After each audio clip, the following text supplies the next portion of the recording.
Hello and welcome to another episode of Quick Expert Reviews. Today we've got a Plimpton PlimPad P70, a very affordable tablet that starts at $89.99 US dollars. So as usual, we're going to start with the unboxing of the device. So this is a pin to open the memory card tray, a warranty card, a manual if you're thinking about buying it for a senior family member who is used to paper manuals. And then we've got a charger and a USB-A to USB-C cable in the box as well, which isn't always a given, especially considering the price of the device itself. The cable is 1.8 meters long. So that is it. So this is the tablet itself. I have to admit it's pretty lightweight at just 450 grams. We've got a power button, volume up, volume down, microphone. Then we've got the right speaker, Type-C port, and the memory card slot. Now you do get 128 gigs of internal storage, and this memory card slot allows it to expand it up to 1 terabyte. So if you've got a 1 terabyte memory card, you can use that. Obviously it's up to 1 terabyte, so if you've got 512 or 128 gigs, you can do that as well. Not much going on the bottom. However, on the side we've got the 3.5 millimeter jack, which is a very surprising sight in 2024, and the other speaker on the other side. We've got a 5 megapixel camera on the back with LED flash, which allows us to record in 1080p at 30 frames per second. And we do have a front-facing camera as well, which is 2 megapixels and allows us to record in 720p. Now, the biggest surprise, in my opinion, is that the tablet itself runs on Android 14. It's a full-blown Android 14 version, not some sort of a light, Go, or whatever, however you want to name it. And then in terms of like special additional features, we've got the different navigation modes, and I usually use gesture navigation. However, in this case, I have to admit that the 3-button navigation with the additional buttons for volume up, volume down, and the screenshot button are a welcoming sight. Now, like I said, I prefer gesture navigation. However, with the 3-button navigation, I have to admit, especially again for our senior family members, I think it's a very good choice, very good idea. In terms of the gestures themselves, we've got press and hold power button, which works with Google Now or, well, Google Assistant or even Gemini nowadays. And we've got a couple of additional gestures where we can use it to either record a screen or take a screenshot. Then in display, we've got adaptive brightness, which again, considering the price, isn't always a given. Lock screen, pretty much what you want to put on your lock screen. We've got the option to hide the navigation bar. We've got the option to hide the status bar, which shows us our Wi-Fi connection, for example, or the battery percentage. However, obviously it does hide automatically when you play a movie in, let's say, Netflix. We do have dark theme as well, which is across the whole device, and you can schedule it as well. So for example, it turns when the sun goes down. We've got night light, which removes the blue hue, so it's easier on our eyes, especially when we use the tablet at night. And then we also have an option to adjust the colors. So you can obviously see how the adjustment changes the picture, but we also have an option to enhance the colors. And you can see at the bottom there is a color brightness, contrast and saturation.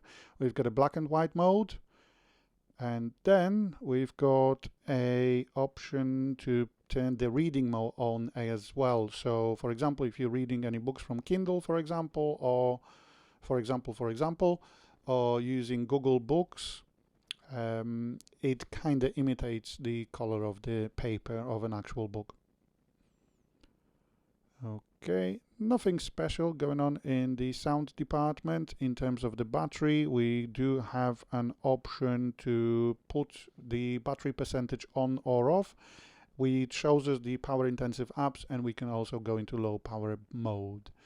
Now, in terms of connectivity, there's not much going on in here. And in terms of security and privacy, so for example, locking the device, we only have a PIN code lock. There is no option to unlock it with our face and forget about fingerprint sensor. But hey, considering the price, it's still pretty decent.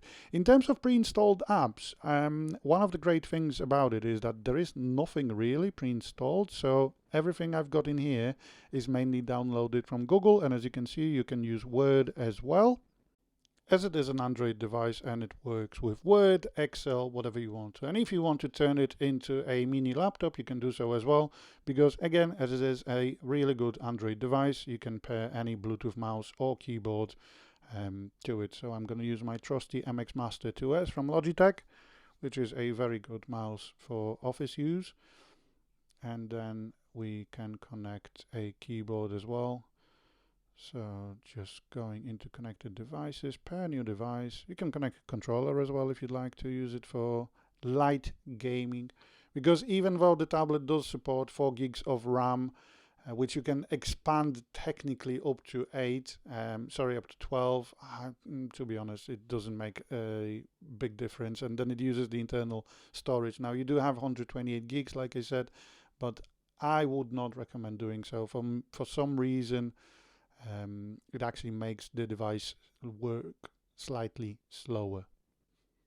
Now it's not bad per se in terms of the storage and the specs itself, because we are actually running on a ARM Cortex octa-core processor with the GPU G57 GPU, and you know, it only runs a 720p screen because the tab itself has a 1280 by 800, so slightly higher than 720p actually screen. So there's not much to power really, which means that it does actually work quite well. And even with the keyboard attached, as you can see, connected via Bluetooth, it does a pretty decent job.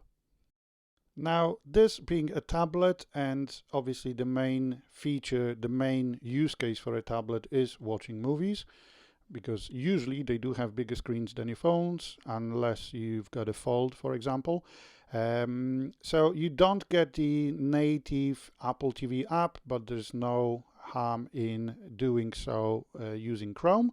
However, I wasn't able to get Disney Plus to run for one reason or another. Not really sure why, but it keeps crashing. Prime Video works absolutely fine, and so does Netflix as well. So unless you need to use Disney Plus, then you are covered. Now, not sure what it is, if it's one of the updates of the Disney Plus app or something else, but unfortunately I was not able to use Disney Plus via the app. As you can see, even if you go on the website itself, it tries to open the app itself and then it crashes.